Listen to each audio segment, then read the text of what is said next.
తూర్పు తిన్నగా తిరిగి అరగడితే మౌను పాడుతున్నాడైతే నేను కూడా అరగడితే మోహంతానమ్మా.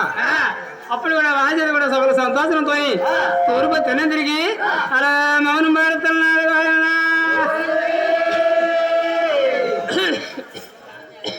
తూర్పు తిన్న తిరిగి ఎప్పుడైతే మౌనం పాడుతుందో అప్పుడు జేబులో దీవి గోడు తీసి కత్తిరికల కైమంత్రిచి ఎండి బెత్తాతో ఎండిపై చేశాడు.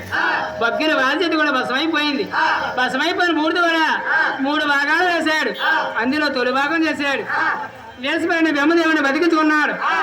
రెండో భాగం తీశాడు. ముగ్గురికి స్త్రీలు చేసుకున్నారు. బొమ్మలు చేసి పేనాలు పోసి పేర్లు పెట్టి పెళ్లిళ్ళు చేసుకున్నారు. బ్రహ్మదేవుడి భార్య, యేసువాడి భార్య, ఇష్టమూర్తి భార్య. మూడో భాగం తీసి బొమ్మలు చేసి కంచులు పోసారు. కనకదమే చదివించండి. ఒక ఊళ్ళో ఒక దేవత అంటారని ఊరికో పేరు పెట్టి ఊరికో నామం పెట్టి బెజవాడతారు కూడా అలా మౌనం చేరించారు.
గుళ్ళో పెడతాను అమ్మ ఏమనమ్మ భద్ర పడమల్లమ్మ కావుడు కోళ్ళు గుట్టుడు పేర్లు గెడదేప లీసు మాత్రం నిద్రెత్తాది.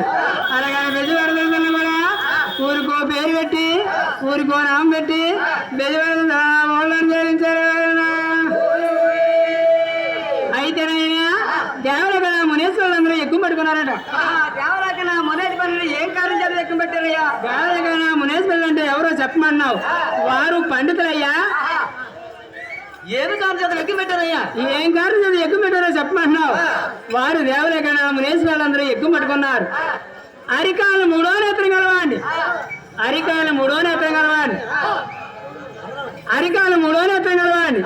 గొప్పవాడు బుర్గమారేసులు నిలుపుకున్నారు. అంటే ఈ దేవలకన్నా మునేశ్వరులందరికీ నేను గొప్పవాడిని కానీ పర్లేదన్నా ముగ్గురులో ఎవరు గొప్పవారో తెలుసుకోవాలని అలా పర్లేదు.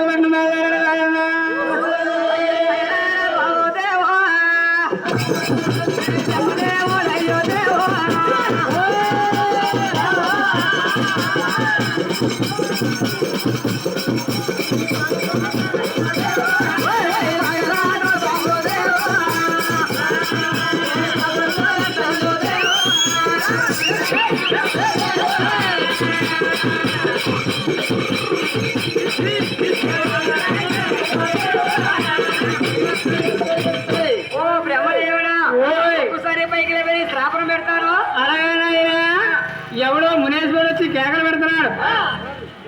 ఆడిపోయిన మనకేదని బ్రహ్మదేవుడు కూడా బురుగమహర్షి మాటలు కూడా లెక్క చేయలేదు. అప్పుడు బురుగమహర్షి కూడా బ్రహ్మదేవుడి మీద కోపం వచ్చింది. అగ్నిమికి కోపం వచ్చి అప్పుడు బ్రహ్మదేవుడు కూడా చెప్పేస్తున్నాడు.